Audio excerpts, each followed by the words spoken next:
આપણે સીધા લઈ જઈએ જ્યાં જયેશ રાદડિયા હાલ પ્રેસ કોન્ફરન્સ કરી રહ્યા છે।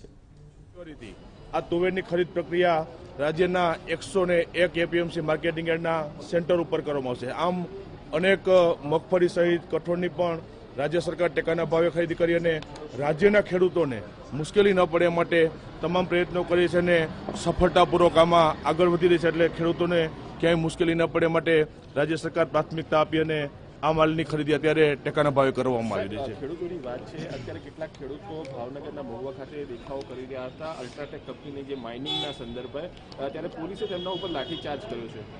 અત્યારે આ મગફળીના પ્રક્રિયાનો ના લીધો પછી હવે જોને શું એનો છે તેની વિગતો આપશે। અત્યાર સુધી તુવેરના કેટલા ભાવ આપવામાં આવતા હતા, કેટલા ભાવ મળતા હતા અને હવે જ્યારે ટેકાના ભાવે ખરીદી કરવામાં આવે છે તો કેટલો ફરક રહેશે, ખેડૂતોને કેટલો ચાલુ સાલ 5,675 રૂપિયા પ્રતિ ક્વિન્ટલના ભાવથી ખરીદીમાં દિવસ પહેલા 5,050 રૂપિયાના ભાવથી ખરીદી કરી, એટલે દરેક જગ્યાએ 1.5% ભાવ થાય અને ખેડૂતોને સારો ભાવ મળે માટે સરકારનો નિર્ણય છે અને દિશામાં સરકાર આગળ વધી રહી છે।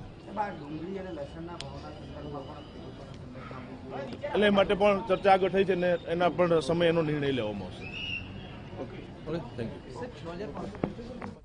તો જયેશ રાદડિયા દ્વારા જે નિવેદન આપવામાં આવ્યું છે 31 જાન્યુઆરી સુધી તમામ કેન્દ્રો પરથી ખરીદી પ્રક્રિયા પૂર્ણ કરવામાં આવશે અને મગફળીની ખરીદીના જે નાણાં છે તે ખેડૂતોને આપવામાં આવશે। 31મી જાન્યુઆરી સુધી તમામ કેન્દ્રો પર જે ખરીદી પ્રક્રિયા હાલ ચાલુ છે તે પૂર્ણ કરી દેવામાં આવશે। ટેકાના ભાવે સરકાર મગફળીની ખરીદી કરી રહ્યા છે, ત્યારે 31મી જાન્યુઆરી સુધીની અંતિમ તારીખ